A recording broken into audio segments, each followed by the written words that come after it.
उम्मीद करता हूँ मैं आप लोगों से कि आप लोगों ने सारे लेक्चर्स बहुत ही अच्छे से रिवाइज किया है और रिवाइज करते रहेंगे, है ना।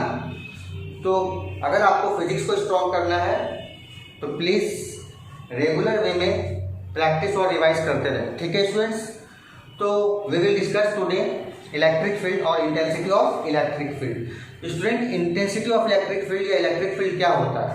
तो सबसे पहली बात देखो, किसी भी चार्ज के अराउंड जो स्पेस हमारा होता है उस स्पेस में दूसरे चार्ज पर, है ना, जिसे हम लोग यूनिट पॉजिटिव टेस्ट चार्ज कहते हैं, कितना फोर्स एग्जर्ट होगा उसी को हम लोग क्या बोलते हैं? Electric field. तो सपोज हमारे एक चार्ज है Q, ठीक है स्टूडेंट्स, और इससे किसी भी डिस्टेंस P पर हमारा एक unit positive test charge placed है, ठीक है स्टूडेंट्स। सपोज R डिस्टेंस पर हमारा पॉजिटिव टेस्ट चार्ज प्लेस्ड है Q0, ये हमारा क्या है? Unit positive test charge Q0, ठीक है। तो what is electric field intensity? It is defined as the force on a unit positive test charge placed at a point in the electric field of other charge, ठीक है students. या simply आप क्या कर सकते हो? Force acting per unit charge is known as electric field. तो electric field हमारा क्या हुआ? F upon Q0 electric field, ठीक है students. Next point, electric field जो है हमारा वेक्टर क्वांटिटी है। कैसा क्वांटिटी है? It is a vector quantity. अगर हम इसकी ऐसा यूनिट की बात करें स्टूडेंट्स, तो हमारा ऐसा यूनिट क्या होगा? न्यूटन पर कूलम और volt per metre equals minus dV upon dr होता है, ठीक है स्टूडेंट्स। जो हम लोग नेक्स्ट चैप्टर में पढ़ेंगे ये रिलेशन। तो यहाँ से आप देख सकते हो पोटेंशियल डिफरेंस का ऐसा यूनिट वोल्ट और डिस्टेंस हमारा मीटर, तो वोल्ट पर मीटर, ठीक है स्टूडेंट्स। तो न्यूटन पर कूलम और volt per metre is the ऐसा unit of electric field. Next, अगर हम डायमेंशनल फार्मूला की बात करें स्टूडेंट्स, डायमेंशनल फार्मूला, देखो मैं सब में डायमेंशनल फार्मूला क्यों बताता हूँ, क्योंकि एक क्वेश्चन तो हर एग्जाम्स में डायमेंशनल फार्मूला से आपके रहेंगे। तो डायमेंशनल फार्मूला कैलकुलेट करना बहुत ही आसान है। बताओ, मैंने बताया था फार्मूला F अपॉन Q, आपको पता है F mL/t-2 फोर्स का डायमेंशन हुआ अपना, चार्ज का डायमेंशन क्या हुआ? AT। तो हमारा डायमेंशन फार्मूला क्या आने वाला है? mL/t-3 A inverse. Clear students, आप लोग ये नोट कर लो, सारा इंपॉर्टेंट है। तो इलेक्ट्रिक फील्ड के बारे में हम लोगों ने देखा क्या होता है, इनके ऐसा यूनिट्स पढ़ा हमने और इनके डायमेंशनल फार्मूला, ठीक है स्टूडेंट्स। तो आपने क्या देखा स्टूडेंट्स? इलेक्ट्रिक फील्ड हमारा क्या आया? E equals F upon Q। तो आप फोर्स भी कैलकुलेट कर सकते हो ना, force on a charge Q placed in electric field, electric field क्या होगा students? F equals QE, cross multiply करेंगे आप तो हमारा ये फोर्स एक्ट करेगा किसी भी चार्ज पर जब वो किसमें हो? इलेक्ट्रिक फील्ड में प्लेस्ड हो। नेक्स्ट अगर हम बात करते हैं डायरेक्शन ऑफ इलेक्ट्रिक फील्ड्स की, डायरेक्शन ऑफ इलेक्ट्रिक फील्ड। तो स्टूडेंट ये पॉइंट जो आप पढ़ रहे हो ये दोनों में आपको हेल्प करेगा, एक तो एमसीक्यूज में, है ना, दूसरा न्यूमेरिकल्स में। जब आप न्यूमेरिकल प्रॉब्लम सॉल्व करोगे तो बहुत सारे स्टूडेंट्स को कंफ्यूजन होता है कि कैसे इलेक्ट्रिक फील्ड का डायरेक्शन चार्ज से अवे ले रहे हैं, कब टुवर्ड्स दी चार्ज ले रहे हैं, है ना। तो ये कंफ्यूजन दूर करने के लिए आपको सिंपल सी बात है, यहाँ पर डायरेक्शन समझना है, ठीक है। तो सबसे पहली बात अगर हम बात करें फॉर पॉजिटिव चार्ज,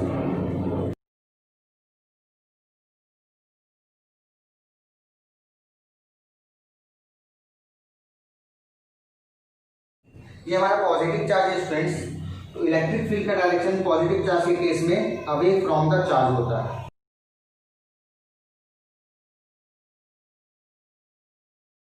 और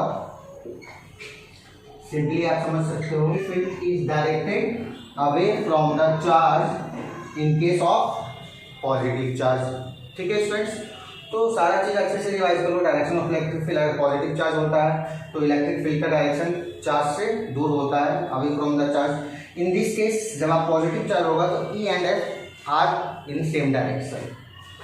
तो जब पॉजिटिव चार्ज हो E and F are in same direction, तो electric field and electric force हमारा दोनों का डायरेक्शन क्या होगा फ्रेंड्स? सेम। कौन से केस में? जब चार्ज हमारा पॉजिटिव हो। Next student, for negative charge. कौन से चार्ज के लिए? Negative charge. तो देखो नेगेटिव चार्ज के केस में क्या होता है हमारा, वो चार्ज की तरफ होता है inwards, it is directed inward towards the charge. और आप सिंपली ये भी कर सकते हो, ये माइनस चार्ज है हमारा क्यू, और इस पॉइंट पर पी है हमारा, फील्ड का डायरेक्शन टुवर्ड्स द चार्ज होगा।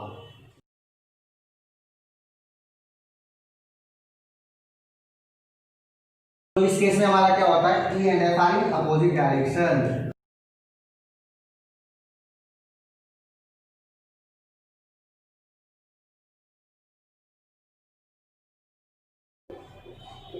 ई and F are in opposite direction. तो जब हमारा नेगेटिव चार्ज हो तो उस केस में इलेक्ट्रिक फील्ड हमारा इनवर्ड होता है, ठीक है स्टूडेंट्स, और टुवर्ड्स द चार्ज होता है, आपने दोनों देखा। और अगर हम फोर्स की बात करें तो electric field and electric force are in opposite direction in case of negative charge. ठीक है स्टूडेंट्स, तो ये सारा बात आपने बहुत ही माइन्यूटली देखा और अच्छे से रिवाइज और प्रैक्टिस करते रहना, क्योंकि अगर आप सपोज की बोर्ड एग्जाम्स में दे रहे हो तो उसमें भी कभी कभी ये क्वेश्चंस पूछे जा सकते हैं कि what happens to the direction of electric field in electric force in case of a negative charge, what happens to the direction of electric field in force in case of positive charge. ठीक है students, enjoy करके पढ़ो, सारा बहुत ही easy लगेगा ये topic. आज का जो हमारा टॉपिक है बेसिकली थ्योरी है ना, और प्रॉपर्टीज ऑफ इलेक्ट्रिक फील्ड जो पढ़ेंगे वो भी, इनसे भी क्वेश्चंस रहते हैं, ऐसा नहीं कि आप इन्हें इग्नोर कर सकते हो, है ना। तो students, now we will discuss about motion of charge particles in uniform electric field. तो आपने पढ़ा है फोर्स कितना होता है students, F equals Q E and F equals M A. तो हमारा फर्स्ट इक्वेशन ये है और सेकंड इक्वेशन है, दोनों को कंबाइन करोगे तो आप क्या कर सकते हो, M A equals Q E and acceleration calculate करना है तो क्यू ई अपॉन एम। तो ये हमारा एक्सेलरेशन हुआ चार्ज पार्टिकल का यूनिफॉर्म इलेक्ट्रिक फील्ड में। यहाँ से आपको न्यूमेरिकल्स में मिलेंगे, सपोज कि एक इलेक्ट्रॉन और एक प्रोटॉन है, दोनों जो है यूनिफॉर्म इलेक्ट्रिक फील्ड पे प्लेस्ड हैं, तो उनके आ सकते हैं कि रेशियो ऑफ देयर एक्सेलरेशन निकालो, calculate the ratio of their acceleration. तो students, you have seen electric fields, now we will discuss about electric field lines और electric lines of force. Students, electric lines of force और electric field lines क्या है, ये actually imaginary lines हैं और curves हैं जो किसी भी चार्ज पार्टिकल के लिए हम लोग ड्रॉ करते हैं, और एक पार्टिकुलर पॉइंट पे वो क्या करता है, डायरेक्शन को रिप्रेजेंट करता है। तो electric field lines are the imaginary lines और curves drawn for a charge और a system of charges which represent the direction of electric field at point. ठीक है फ्रेंड्स, तो सबसे पहली बात हमारे को कुछ प्रॉपर्टीज है चार्ज इलेक्ट्रिक फील्ड लाइंस के जो हमारे को पढ़ना है। सबसे फर्स्ट प्रॉपर्टी जो हम लोग डिस्कस करेंगे इलेक्ट्रिक फील्ड लाइंस की, for an isolated positive charge, for an isolated positive charge. Student, isolated positive charge हमारा एक है, उसके लिए हमारा इलेक्ट्रिक फील्ड लाइंस किस तरीके का होता है। सपोज ये हमारा पॉजिटिव चार्ज है, इस केस में क्या होता है स्टूडेंट्स, जो हमारा इलेक्ट्रिक फील्ड लाइंस है वो रेडियली आउटवर्ड होता है ना। जो चार्ज होते हैं हमारे, ये इलेक्ट्रिक फील्ड लाइंस है हमारे, वो away from the positive charge होता है।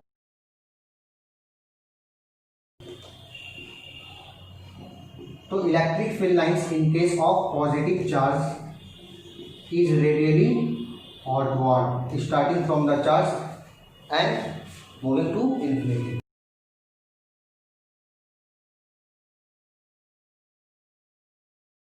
रेडियली आउटवर्ड, जो आपको याद रखना है, isolated positive charge.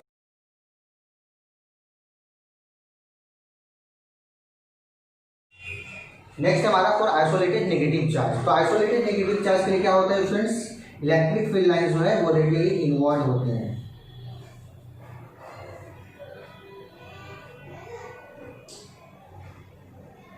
Radially inward and radially inward. तो हमारे नेगेटिव चार्ज के केस में जो इलेक्ट्रिक फील्ड लाइंस होते हैं वो क्या होते हैं, towards the negative charge, direction is radially inward. क्या स्टूडेंट समझ में आया? ये दोनों प्रॉपर्टीज थे हमारे इलेक्ट्रिक फील्ड लाइंस के। In case of positive charge the electric field lines are radially outward, in case of negative charge the electric field lines are radially inward. ठीक है स्टूडेंट्स, हमारा नेक्स्ट प्रॉपर्टी है जो वो क्या होता है, इलेक्ट्रिक फील्ड लाइंस जो है कभी भी क्लोज लूप नहीं बनाते हैं। Electric field lines never forms close loop. Close loop क्यों नहीं बनाते हैं?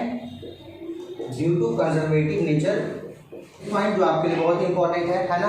अगर हम किसी कंडक्टर के लिए बात कर रहे हैं, ठीक है स्टूडेंट्स, एक कंडक्टर है हमारा ये,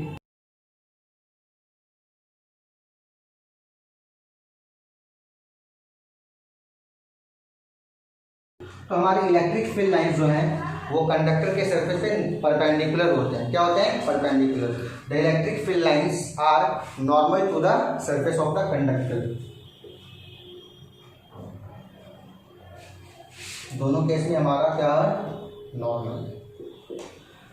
नेक्स्ट अगर हम बात करें तो electric field lines never passes through the conductor.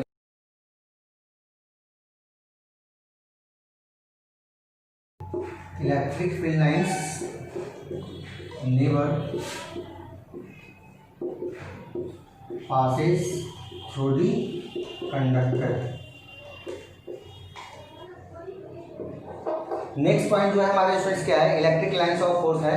अगर किसी भी पॉइंट पर हम लोग टेंजेंट ड्रॉ करते हैं तो वो टेंजेंट हमारा क्या देता है, direction of electric field. Means the tangent drawn at any point of the electric field lines represents the direction of electric field at that point. तो सपोज हमारा इलेक्ट्रिक फील्ड लाइन है, हमने टेंजेंट ड्रॉ किया, तो इस point पर हमारा suppose ए point है, तो इलेक्ट्रिक फील्ड का क्या होगा, डायरेक्शन। सपोज हमने इस पॉइंट पे अगर शो किया, टेंजेंट ड्रॉ किया, हमारा रिप्रेजेंट करेगा ये पॉइंट बी पर इलेक्ट्रिक फील्ड का direction. The number of lines originating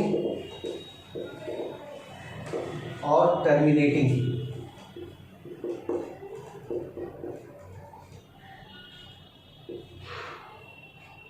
a charge is directly proportional to the magnitude of charge।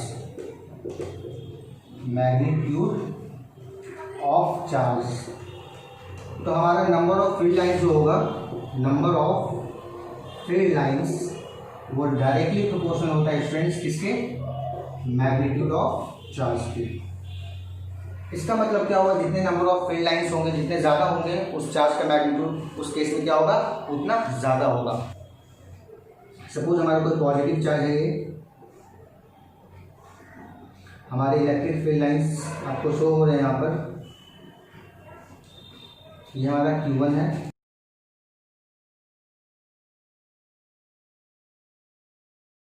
Second body है, ये हमारा क्या है, पॉजिटिव चार्ज ये भी, और ये Q2 है।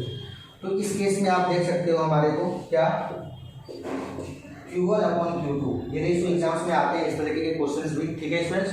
तो Q1/Q2 कैसे आप कैलकुलेट करोगे, तो हमने क्या बताया, number of field lines is directly proportional to magnitude of charge. तो आप देखो Q1 पर इलेक्ट्रिक फील्ड लाइंस काउंट कर लो आप, 1 2 3 4 5 6 है ना, 6 है। तो Q1 के लिए 6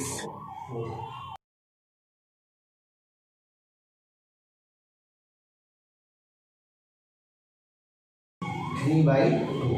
क्या स्टूडेंट समझ में आया? तो उम्मीद करता हूँ आप लोगों ने इस टॉपिक को समझा। और अब नेक्स्ट पॉइंट की तरफ बढ़ते हैं हम लोग।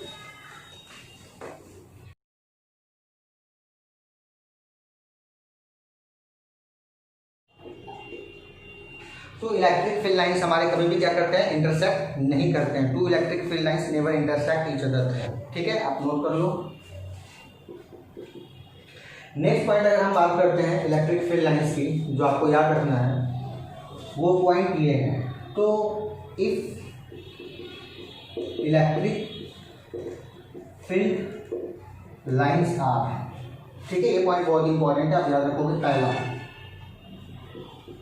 क्लोज टुगेदर, अगर वो दोनों एक दूसरे के क्लोज हैं तो फिर क्या रिप्रेजेंट करेगा? Strong field.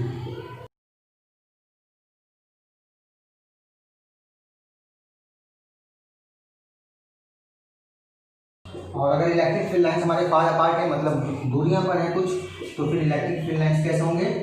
वीक। और अगर electric field lines parallel and equidistant हो हमारे, कैसे हो स्टूडेंट? पैरेलल एंड इक्विडिस्टेंट, हमारा इलेक्ट्रिक फील्ड क्या होगा? यूनिफॉर्म होगा। तो प्लीज इस पॉइंट को आप याद रखेंगे।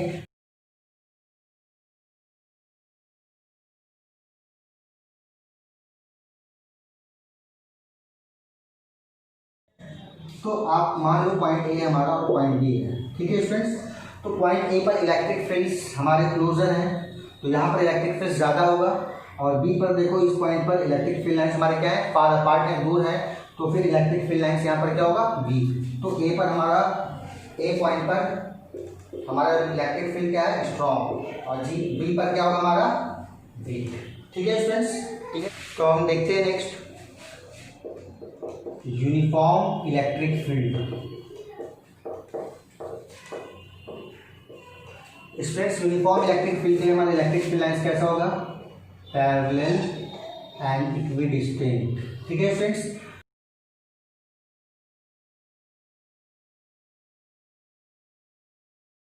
तो यूनिफॉर्म इलेक्ट्रिक फील्ड के केस में हमारा ए एक्स इक्वल्स ई वाई होता है। ठीक है students. Non uniform electric field की अगर हम बात करें तो फिर इस केस में हमारा क्या होता है? इलेक्ट्रिक फील्ड लाइंस जो होते हैं वो इक्वी स्पेस्ड नहीं होते हैं। ठीक है स्टूडेंट्स। तो आप इस केस में देख सकते हो हमारा एक्स एक्सिस और वाई एक्सिस में क्या है? एक्स एक्सिस के अलावा हमारा इलेक्ट्रिक फील्ड लाइंस मतलब इलेक्ट्रिक फील्ड कांस्टेंट है, और वाई एक्सिस की तरफ इलेक्ट्रिक फील्ड जो हमारा कांस्टेंट नहीं है, क्योंकि डिस्टेंस हमारा इक्वल नहीं है। ये नॉन यूनिफॉर्म इलेक्ट्रिक फील्ड्स हुए हमारे। तो नॉन यूनिफॉर्म इलेक्ट्रिक फील्ड के स्टूडेंट्स बहुत सारे डायग्राम हैं, आप देख सकते हो, है ना। एक आपका ये डायग्राम हो, आप देख लो, डिस्टेंसेस इंक्रीज कर रहे हैं। दूसरा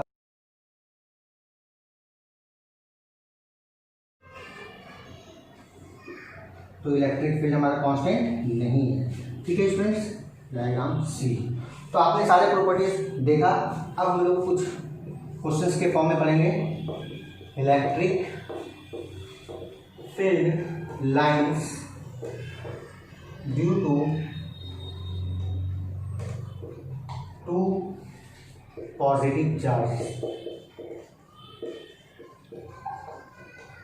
स्टूडेंट्स, ये सारे क्वेश्चंस एग्जाम्स में आते हैं आपको। अगर आप बोर्ड के स्टूडेंट हो तो वहां पर भी आता है, draw electric field line due to 2 point charge, draw electric field lines due to 2 negative charge, draw electric field lines due to an electric dipole. CBSE में लास्ट ईयर में भी क्वेश्चन आया था, डायपोल से रिलेटेड इलेक्ट्रिक फील्ड लाइंस हमारे को draw करना था ड्यू टू अ डायपोल। तो हम लोग देखेंगे, बहुत ईजी स्टूडेंट्स।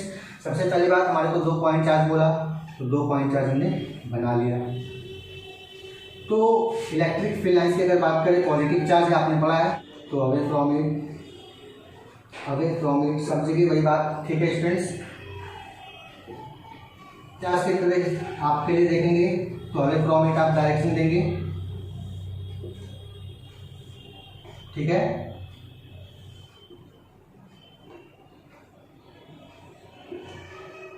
सिमिलरली, तो 2 पॉइंट चार्ज के लिए आपने इलेक्ट्रिक फील्ड लाइंस का डायग्राम देखा, और जो सेंटर पॉइंट हमारा इसे एन बोलते हैं, न्यूट्रल पॉइंट, इस न्यूट्रल पॉइंट के इलेक्ट्रिक फील्ड हमारा इलेक्ट्रिक फोर्स सारा 0 होता है। तो फिर न्यूट्रल पॉइंट है एन, यहाँ पर क्या है आपका? न्यूट्रल पॉइंट, और न्यूट्रल पॉइंट पे हमारा इलेक्ट्रिक फील्ड क्या होता है? 0 होता है। तो आप देख रहे हैं दोनों पॉजिटिव चार्ज पे हमारे वो रिपेल कर रहे हैं। आपने देखा डायग्राम, तो प्लीज़ ड्रॉ कर लो। एग्जामिनेशन में आ रहे हैं आजकल ऐसे क्वेश्चन 1 मार्क्स में। अगर आप बोर्ड के स्टूडेंट हो तो या तो फिर अगर एमसीक्यू में आना होगा हमारा तो फिर विच of the following is correct, which of the following correctly represents the actual diagram, है ना। करेक्ट और इनकरेक्ट क्वेश्चन आते हैं, डायग्राम कौन से सही है, सीख लिया आपने, नोट कर लो स्टूडेंट्स। नेक्स्ट क्वेश्चन जो है आपका आपके सामने है, ठीक है students. Electric lines of force हमारे दिए हुए हैं, दो चार्जेस Q1 और Q2 के लिए, तो which of the following is correct statement, both Q1 and Q2 are positive, Q1 Q2 are negative, Q1 is greater than Q2, है ना। Option number D both. तो सबसे पहली बात आप कैसे ऑब्जर्व करोगे, आपको मैंने बताया था अभी, है ना, electric field lines due to positive charge. तो पॉजिटिव चार्ज के लिए हमारा क्या होता है, electric field lines radially outward, आप देखो अपने डायग्राम में रेडियली आउटवर्ड है, तो पॉजिटिव तो होंगे दोनों। Magnitude of Q1 is greater than Q2, ठीक है स्टूडेंट्स। तो हमारा ऑप्शन क्या होगा, ऑप्शन नंबर 4, क्लियर है। अब नेक्स्ट जो क्वेश्चन है हमारा, आप देख सकते हो, तो हमारा पॉजिटिव चार्ज है एक और एक नेगेटिव चार्ज है, ठीक है स्टूडेंट्स। यहाँ पर भी हमारा एक पॉजिटिव चार्ज है, हमने इलेक्ट्रिक फील्ड लाइंस ड्रॉ किया,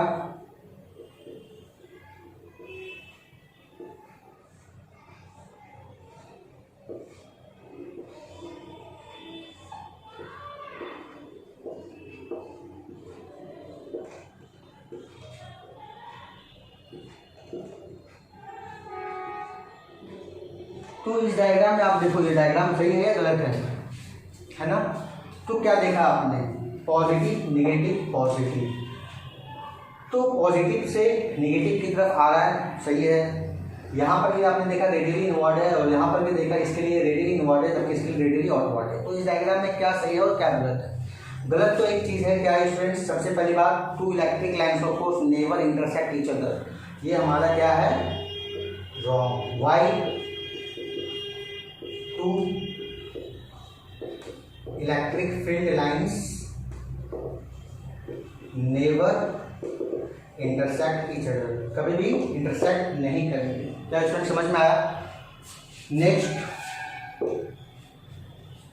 हमारा एक पॉजिटिव है नेगेटिव है, पॉजिटिव है नेगेटिव, हमने बना दिया सिंपली। तो स्टूडेंट्स आप इस डायग्राम को बहुत ही माइन्यूटली देखो, क्या देखा, पॉजिटिव नेगेटिव, और हमारा इलेक्ट्रिक लाइन्स ऑफ फोर्स का पैटर्न है। तो फिर यहाँ पर क्या गलती है, आप आइडेंटिफाई कर सकते हो। देखो शुरू से आते हैं हम लोग, पॉजिटिव चार्ज था हमारा, यहाँ पर रेडियली आउटवर्ड है, पॉजिटिव से नेगेटिव जा रहा है, सही है, इसके लिए इनवर्ड है, इसके लिए आउटवर्ड है। जबकि इस सेक्शन में आप देखो हमारा नेगेटिव चार्ज था, इसके लिए क्या होना चाहिए था, रेडियली इनवर्ड, और पॉजिटिव चार्ज था रेडियली आउटवर्ड। इस पोर्शन पे यहाँ पर ये क्या है हमारा, रॉन्ग। रीजन आपको पता है, रेडियली इनवर्ड होना चाहिए, जबकि रेडियली आउटवर्ड यहाँ पर नेगेटिव चार्ज के लिए, ठीक है students. As we have discussed today, what is electric field, what is electric lines of force, and the properties of electric lines of forces, and some of the questions based on that topic, है ना। तो please student revise करो, practice करो, है ना, और जितना ज़्यादा से ज़्यादा उसको उतना पढ़ो। जब तक आप प्रैक्टिस नहीं करोगे आपको कुछ नहीं होने वाला। And all my lectures are also based on some of the previous ones. तो आप सारे लेक्चर्स को अच्छे से देखो, स्किप नहीं करना। आप स्किप करोगे, हो सकता है मैं उसी टाइम बहुत इंपॉर्टेंट टॉपिक पढ़ा रहा हूँ, है ना। तो प्लीज़ सारे वीडियोस अच्छे से देखो माइन्यूटली, है ना।